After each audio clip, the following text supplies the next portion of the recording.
Independence Day Resurgence. I am pretty sure we didn't want the movie, and I am pretty certain we didn't need the movie. Okay, I know I'm being harsh, I don't want to be harsh. This is a nice, fun movie, really. This is a nice, fun popcorn movie, and that's just about it. Boy, oh boy, did I blow my expectations with the movie, and still it disappointed me. Anyway, Roland Emmerich directed the movie. This is the sequel to the 1996 Independence Day. Declared in one voice, we will not go quietly into the night. We will not vanish without a fight. Yep, that.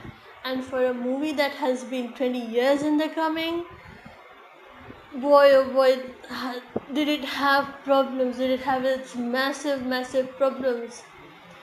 Anyway, negative aspects aside, there were choice few positive aspects about the movie too. Number one would be the CGI. CGI was loads better from the first one round. CGI added a lot to the movies, but in a lot of places CGI destroyed the scenes as well. And really, that's it. It was nothing more than a CGI fest, but it was also big, bloated, and really, really messy.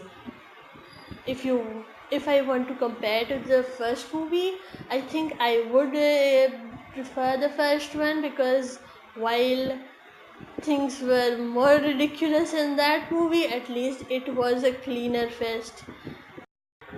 Jeff Goldblum and Bill Pullman were in here as well. These two definitely were the only actors I really wanted to see in this movie, and really they were spectacular. They were spectacular in their roles, or really how much the script provided for them. Brent Spiner was there. Didn't his character die in the first movie? Well, I think we all wondered that, but apparently he was in a coma for 20 years. Go figure that out. Liam Hemsworth was here, Jesse T. Usher, Micah Monroe were here, and really Will Smith and Mae Whitman were sorely missed. They were sorely missed, and in my opinion, really, they would have definitely been better than these two. Really, this guy is a grade A jerk throughout the movie. I do remember his character was the cute little guy,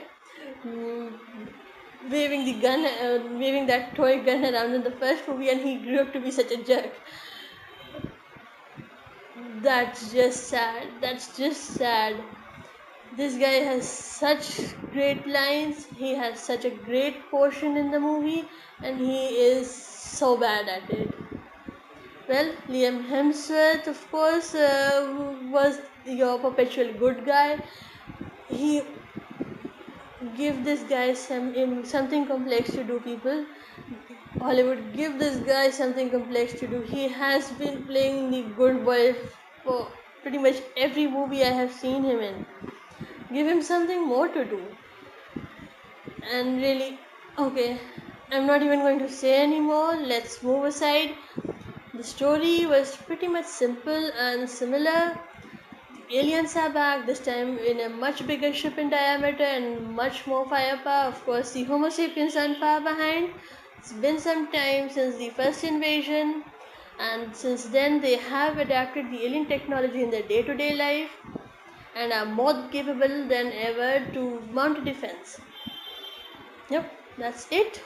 That's just it. Pretty much we saw the same thing in the first movie, and really Resurgence just went out of its way to be big, bloated, ostentatious, messy, and really it wasn't even paced well. It was just cluttered. It's a cluttered mess, really. It really felt like the writers were making the script along as they shot the scenes. And really, for a movie of this scale, it wasn't a good thing to do. At least, in my opinion, it wasn't really that great.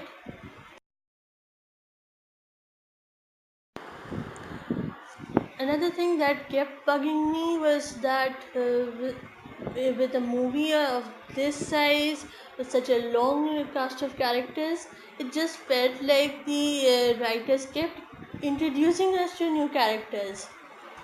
Really, I know, at least I felt like they were trying to place the people from the first movie and adding new characters along in the second movie and where they were in this invasion. But really, it didn't look good in the final product. It didn't look good. It felt cluttered. It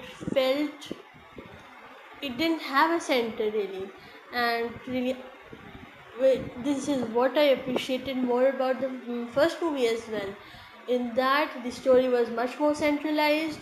Resurgence felt like that second book in the series, that typical second book syndrome, which typically is used to bridge the gap between the first and the third one, and really it felt like that here.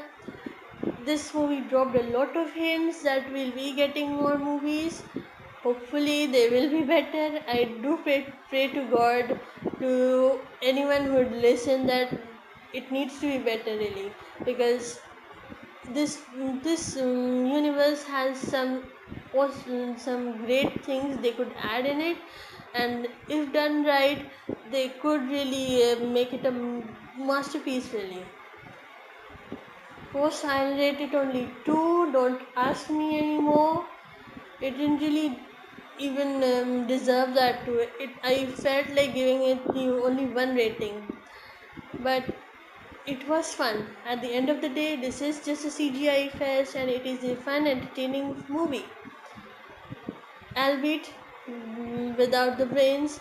You don't need brains to see it because you don't want to ever analyze anything. It'll only bring you down, really. It'll only bring you down. If you want to see it, I'll recommend it. Go see it. It's a fun movie, really. Just don't expect too much about it. Too much about it or from it, really. And if you have seen it, what did you think about it? Do comment down below and please give this video a